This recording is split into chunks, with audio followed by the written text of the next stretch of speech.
Close your eyes, it's 1929. Wall Street tickers chatter, airships drift across skies, and a new era of talking films glimmers in theaters.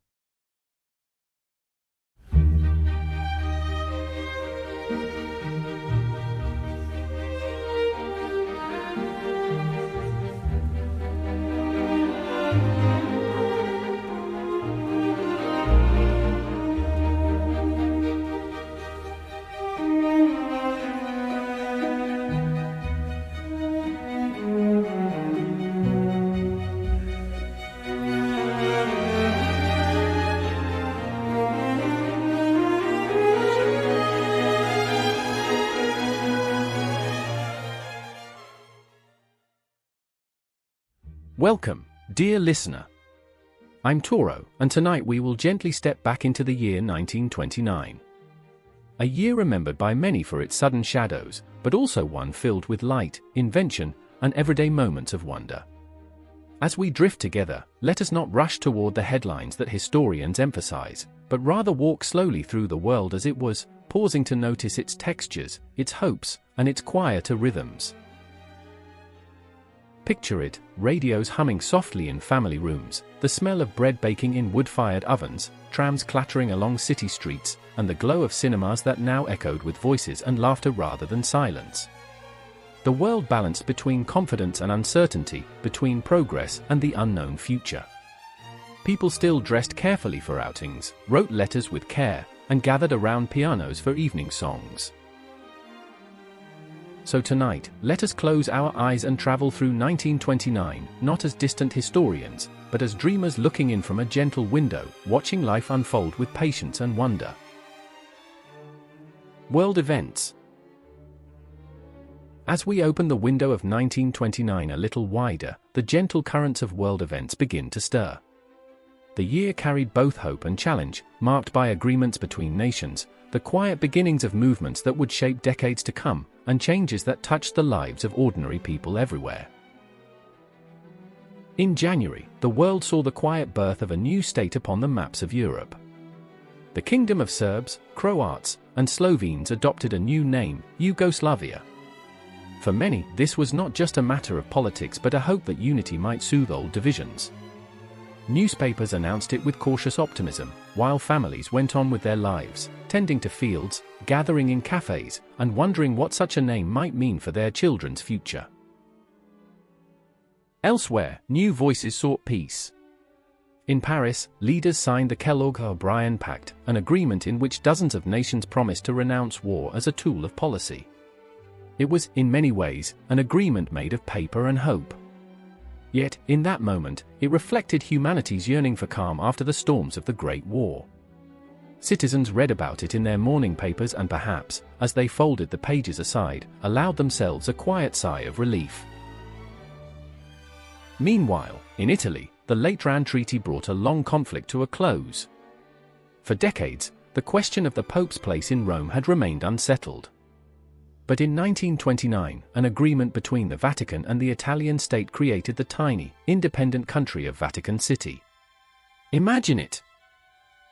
A sovereign land contained within a city's walls, a place smaller than many neighborhoods, yet carrying immense spiritual meaning for millions.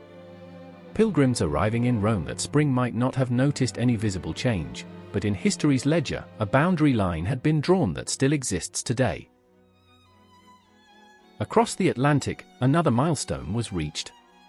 In February, a new leader stood at the helm of the United States. Herbert Hoover took office as president, offering words of prosperity and progress. Many Americans listened with faith, feeling that the decade of jazz and rising industry would only continue upward. Factories hummed, cities bustled, and few could yet imagine how swiftly fortunes might turn before the year was through. The year also carried quieter shifts, felt not through grand treaties or presidencies, but through the quiet flow of daily life.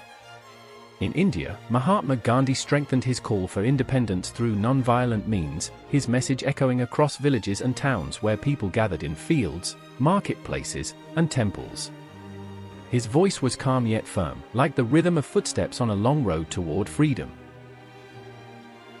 In Asia, another change stirred. The old empire of China, fragile and unsettled, saw the strengthening of the nationalist government under Chiang Kai-shek. It was a time of turbulence and rebuilding, as families balanced the ancient rhythms of tradition with the new voices of modernity. From the crowded streets of Shanghai to the quiet rice fields, people went about their lives, yet always with an ear turned toward the whispers of politics and change. And far to the north, in the icy reaches of exploration, men and women looked to the skies and seas with wonder. Airships crossed oceans with stately grace, their silver bodies glinting in the sun.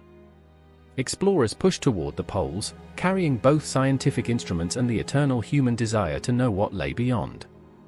Newspapers printed these stories with awe, and children gazed at maps, tracing their fingers over distant lands. Throughout all these events, the world in 1929 was still a place of confidence, curiosity, and a fragile trust in progress. The calm between storms, a season when people believed they might build a gentler, steadier tomorrow.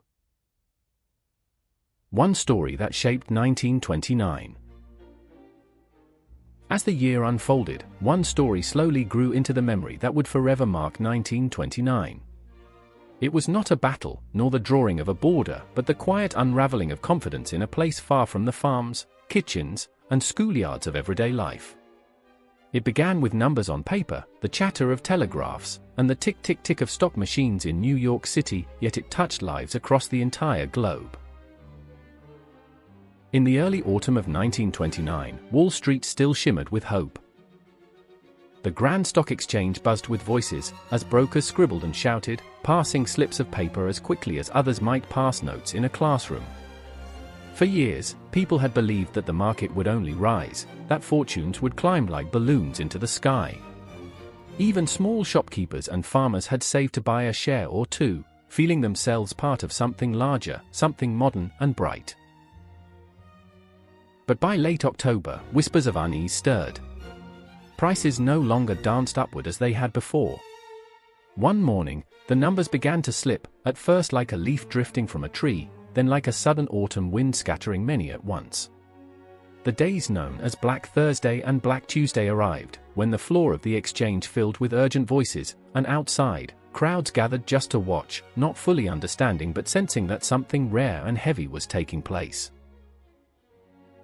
To the listener of today, it might be easy to imagine drama, yet in truth, much of it unfolded quietly, in the way people looked at their savings books or folded their newspapers a little more slowly.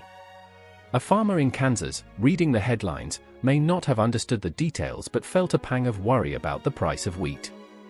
A family in Ohio, who had invested a small nest egg, may have sat around their dinner table at night in silence, listening to the radio as if it might explain the future. The stock market crash did not immediately bring the great hardships for which the 1930s are remembered. In 1929 itself, life went on much as before. Trains still ran on schedule, jazz still played in dance halls, and children still chalked hopscotch squares on sidewalks.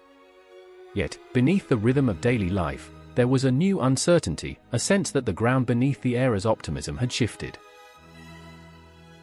What made this story so defining was not only the fall of numbers, but the way it changed the mood of a decade. The glittering Roaring Twenties, a time of jazz, invention, and light-hearted spending, seemed to end in that autumn moment. What followed would be a slower, more cautious pace, as families learned to save buttons, stretch meals, and carry hope through leaner times. And so, when people look back on 1929, it is often this story, the whisper of tickers, the silent worry in living rooms, the sense of a curtain closing on an era, that rises to the surface.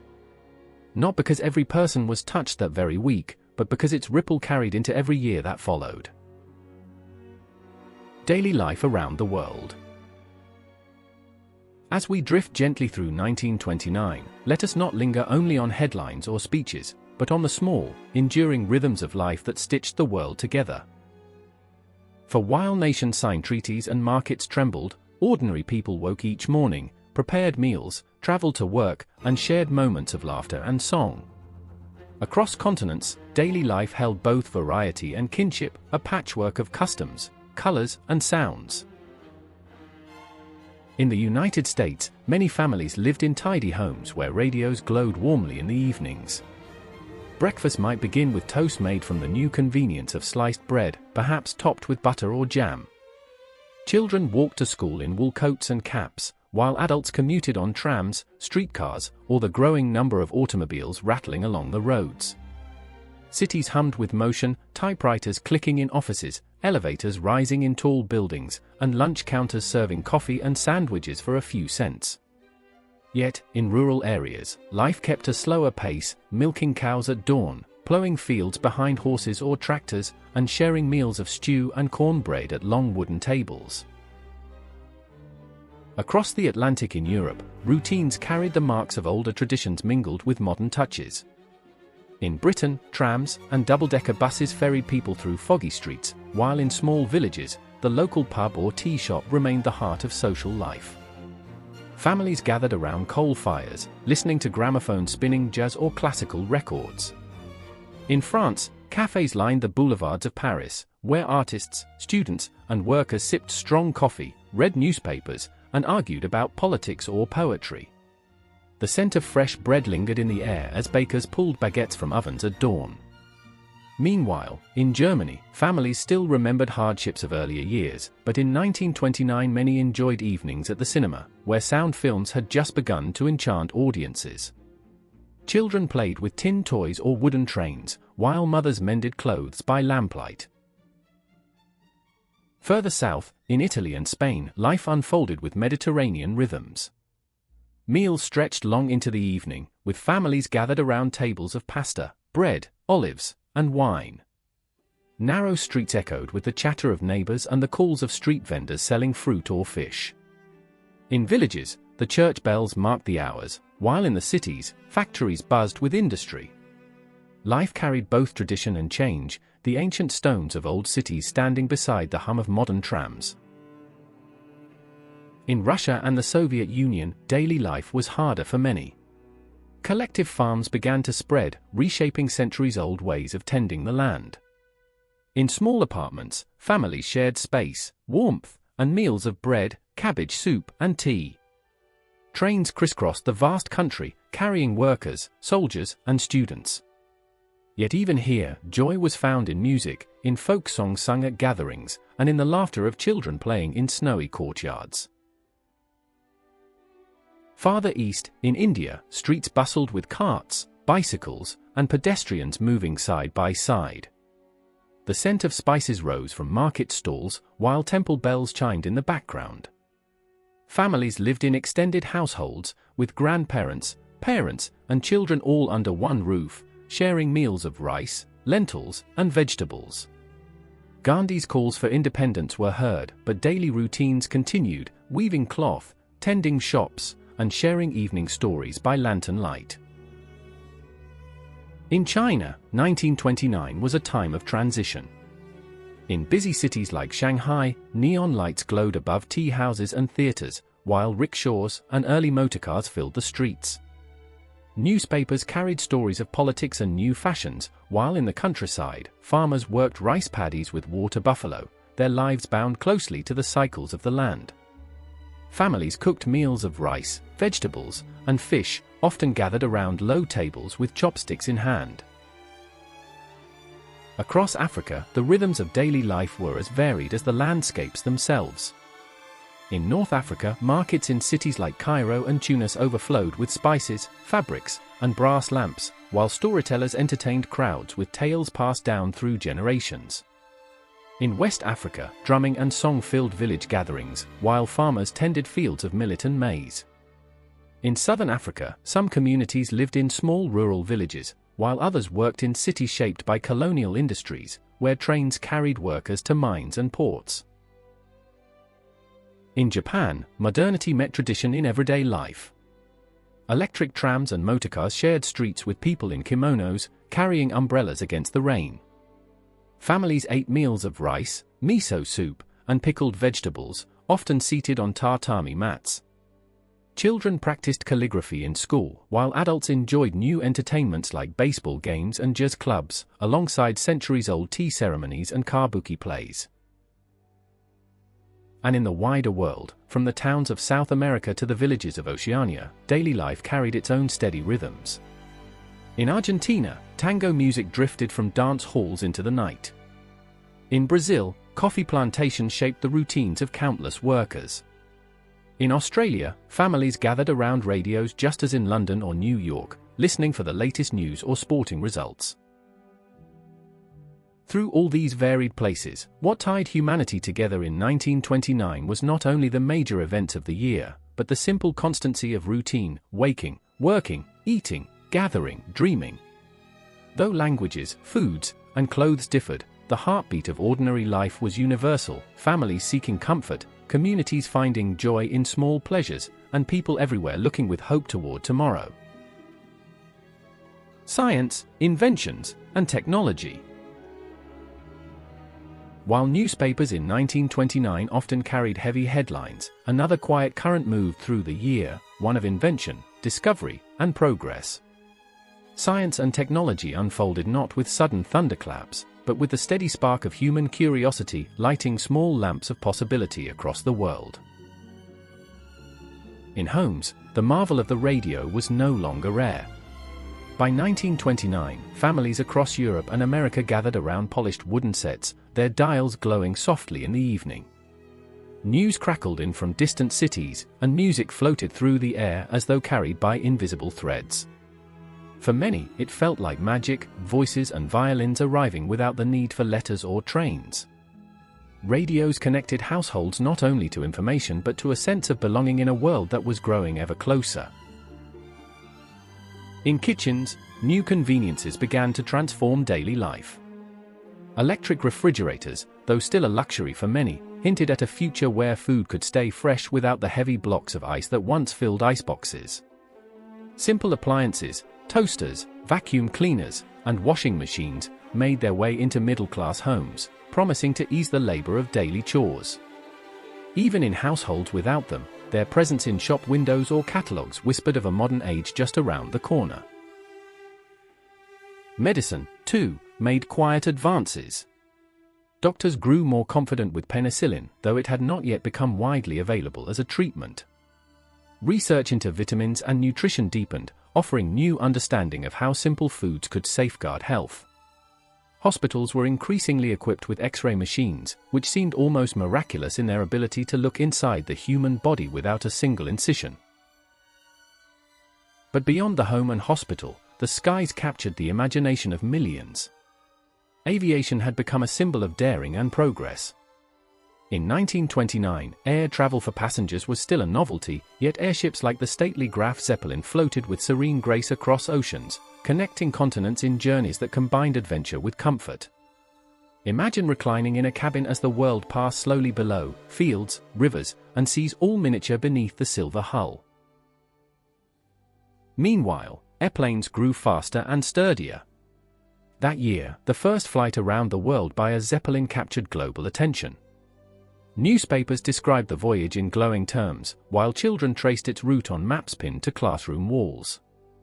Airfields buzzed with biplanes, their engines coughing to life at dawn, while daredevil pilots performed loops and rolls at air shows, leaving crowds gasping with delight. Exploration reached even the most remote corners. Expeditions ventured into the Arctic and Antarctic, carrying scientific instruments, cameras, and journals. These explorers lived in tents against icy winds, carefully measuring the land, the stars, and the creatures that survived there.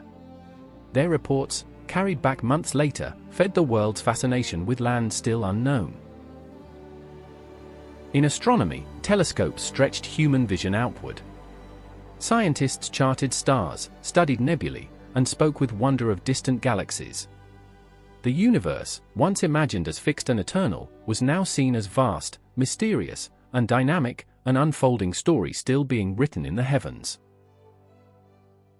On the ground, another quiet revolution was underway: motion pictures with sound, the talkies. Only a few years earlier, cinema had been silent, accompanied by pianists in theater corners. Now, voices and laughter filled the screens, uniting invention and art in a single glowing reel. Taken together, the inventions of 1929 were not just curiosities, they were gentle promises. Radios whispered of connection. Refrigerators hinted at ease. Airships suggested a world made smaller by flight. And telescopes opened imaginations to infinity. Though the world faced uncertainties, the steady hum of science and discovery was a quiet reassurance that curiosity would always carry humanity forward, step by hopeful step. Culture and the arts. If the world of 1929 sometimes seemed uncertain, culture was its gentle heartbeat, steady, playful, and endlessly inventive. From the pages of novels to the glow of theatre marquees, from gramophone spinning just to stadiums filled with cheering crowds, people found joy in art, sport, and style. Culture in this year was a tapestry of voices and rhythms that brought colour to everyday life. Literature in 1929 carried both depth and delight. Ernest Hemingway published A Farewell to Arms, a novel of love and loss set against the backdrop of war, written in simple yet powerful words. Readers around the world turned its pages by lamplight, some touched deeply, others simply carried into another life for a few quiet hours. Virginia Woolf continued to shape modern writing with her flowing, dreamlike prose, while in other corners of the world, poets and novelists gave voice to local traditions and modern change alike. Bookshops in London, Paris, and New York bustled, their windows filled with crisp covers, promising adventure, reflection, and escape.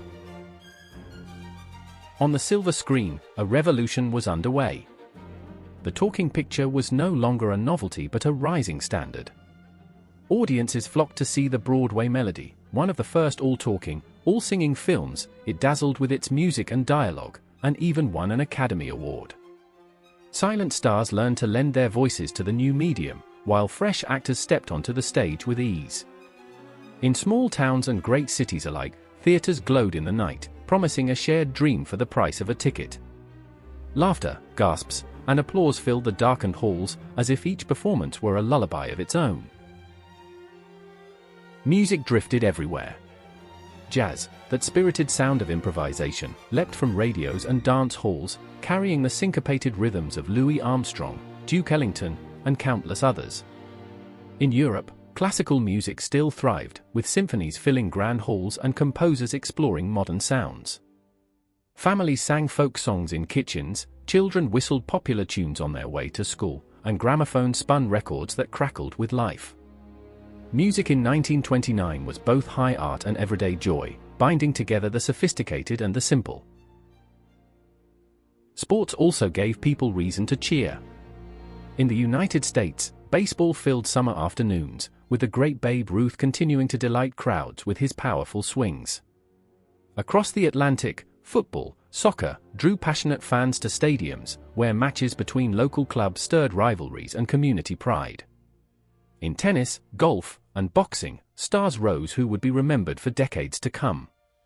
Sports offered not just competition but a shared rhythm, weekends punctuated by games, matches, and friendly debates in cafes and pubs. Meanwhile, fashion brought elegance to daily routines. In cities, women wore cloche hats and shorter hemlines than in earlier decades, while men favored neat suits, ties, and polished shoes. Evening wear sparkled with sequins and silk, catching the light in dance halls. In rural areas, clothes remain simpler, practical for farm and household tasks, but still carry the care of ironing and mending. Across the globe, traditional garments continued to shine alongside modern styles, saris in India, kimonos in Japan, flowing robes in North Africa, each reflecting centuries of heritage woven into the year's fabric. Leisure filled the quieter hours. Families played board games by lamplight, children rolled hoops or played marbles in dusty streets, and neighbors gathered for card games, storytelling, or song. Cafes buzzed with conversation, while seaside resorts offered gentle escapes with sand, sun, and laughter. Libraries lent out books, dance halls filled with jazz, and local fairs brought together games, rides, and stalls of sweets. Culture in 1929, in all its forms, was more than entertainment. It was a way of holding on to beauty, of making sense of change, and of celebrating life's ordinary wonders. Whether through a soaring novel, a sparkling film, a jazz tune, or a simple family game, people across the world found ways to weave joy into their days. Media and headlines. In 1929, the world's stories arrived in homes through newspapers spread across breakfast tables, radios humming in the evenings, and magazines filled with photographs and sketches. News was something people touched, folded, and carried with them on trams or tucked into coat pockets. Each headline, whether serious or light, became a quiet companion to daily life. The year's serious headlines often reflected the shifting tides of politics and peace. Papers carried reports of the Lateran Treaty, announcing the creation of the tiny but independent Vatican City. Columns described the Kellogg-Briand Pact, with leaders promising an end to war, written in words of hope, though many readers wondered if such pledges would truly hold. And in autumn, the Wall Street crash filled the front pages with bold letters and worried numbers, a story that seemed, at first, distant to some, but soon whispered into dinner-table conversations across continents. Alongside such weighty reports, the press offered glimpses of lighter curiosities. Local papers carried stories of county fairs, new inventions, and record-breaking feats, such as airships crossing oceans or daring pilots setting altitude records. There were stories of babies born in unusual places, of farmers growing oversized vegetables, of couples celebrating golden anniversaries. These smaller notes gave readers a smile, a reminder that life was not only treaties and finance but also laughter and surprise. For many, the price of goods was just as important as global headlines. In 1929, an American family could buy a loaf of bread for about 9 cents, a gallon of milk for 50 cents, and a new car for just under $400. Movie tickets cost 35 cents, making a trip to the cinema an affordable delight. In Europe, prices varied, but the rhythms were similar. Food remained central, and the joy of an occasional treat, a chocolate bar, a glass of wine, or a ticket to a football match, carried weight far beyond its cost. Radio brought news alive in new ways. Families tuned in as voices read headlines aloud, turning distant events into shared moments in living rooms. The crackle of static between sentences, the rise and fall of an announcer's tone, these sounds became part of the atmosphere of the day. Magazines, with glossy photographs, brought the world closer still. Images of famous actors, glamorous fashions, or international events that otherwise would have remained unseen. In this way, media in 1929 did more than inform. It connected people to their communities, their countries, and to the wider world. The serious stood alongside the whimsical, much as life itself always does. And in the folding of newspapers, the tuning of radios, and the laughter at a comic strip, people carried both knowledge and comfort into their everyday routines. People born and people died this year. Every year brings with it both arrivals and farewells, the quiet opening of new chapters, and the closing of others. In 1929, the world welcomed children who would one day become voices of art, science, and leadership, even as it said goodbye to figures whose work had already left deep marks upon history. Among those born was a young girl in Germany named Anne Frank. No one in 1929 could have imagined how her diary, written years later in hiding, would give voice to millions. That same year, in the United States, future civil rights leader Martin Luther King Jr. was born, his infant cries carrying the promise of sermons that would one day inspire a movement. Across the ocean, the world welcomed Jacques Chirac, who would grow to lead France, and Yasser Arafat, who would shape the story of the Middle East. Also born in this year was actress Audrey Hepburn, whose grace and elegance would enchant audiences in the decades to come. 1929 also brought the births of Grace Kelly, destined to become both a Hollywood star and a Princess of Monaco, and Maxwell Taylor Kennedy, son of Robert F. Kennedy, who would carry the Kennedy family story forward. Musicians, writers, scientists, and countless ordinary people also took their first breaths this year, their lives waiting quietly to unfold. But the year also carried farewells. The world lost Wyatt Earp, the legendary figure of the American West, whose stories had already passed into folklore. In literature, Hermann Hesse mourned the death of fellow German writer Hugo von Hofmannsthal, whose plays and poetry had shaped Vienna's cultural life. And in the realm of politics, Ferdinand Foch, French general of the First World War, took his final bow, remembered as a strategist whose leadership had once helped bring peace. These names, though only a few, remind us that each year is both an ending and a beginning. Some lives close, their work complete, others open, their potential still hidden in the cradle. In 1929, as in all years, the world moved forward, carrying memories of those who left, and quiet hopes for those just beginning their journey. As 1929 drew to its close, the year seemed to rest on a delicate balance between hope and uncertainty. It had been a time of striking contrasts, treaties that promised peace alongside tremors in the world's economies, laughter in dance halls beside whispered worries around kitchen tables.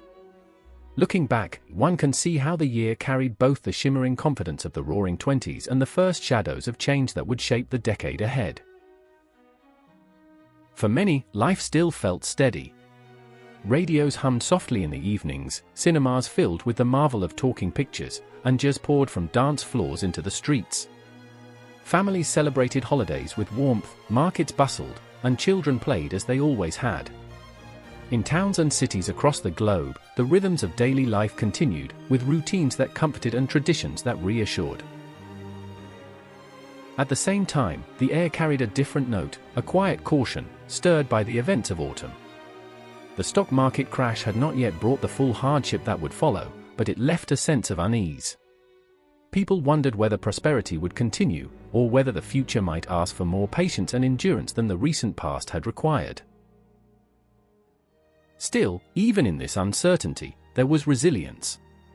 The signing of the Kellogg-Briand Pact reminded people that nations could still dream of peace. The creation of Vatican City symbolized the closing of long disputes. Advances in science, aviation, and medicine showed that discovery continued to unfold, offering glimpses of a brighter tomorrow. And culture, from literature to music, from sports to fashion, carried joy into everyday life, proving that art and play remain constant companions no matter what changes come.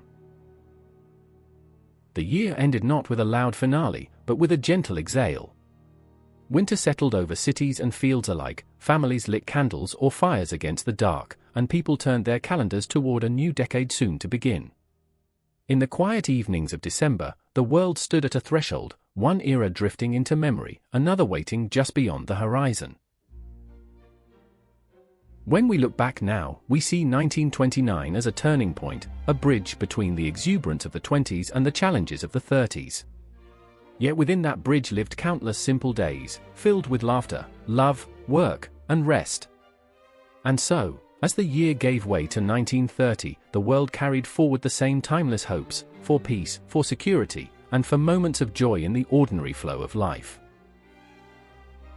And so, dear listener, our journey through the world of 1929 comes to a gentle close. We have wandered through its streets and kitchens, its cinemas and concert halls, its discoveries and its dreams. We have seen how people lived, what they hoped for, and how they carried both joy and uncertainty in equal measure. If this quiet voyage brought you comfort tonight, I invite you to join me again. Subscribing to this channel is like marking your place in a favorite book, ensuring that the next chapter will be waiting for you. A soft click of like lets me know that these bedtime histories bring you peace, and ringing the little bell is a way to be gently reminded when the next story drifts into the night. Thank you for sharing this time with me, Toro, here at History Lullabies. May your evening be calm, your dreams be kind, and may tomorrow greet you with quiet hope. Until next time, let us rest, and let the year 1930 slowly open its pages for us to explore together.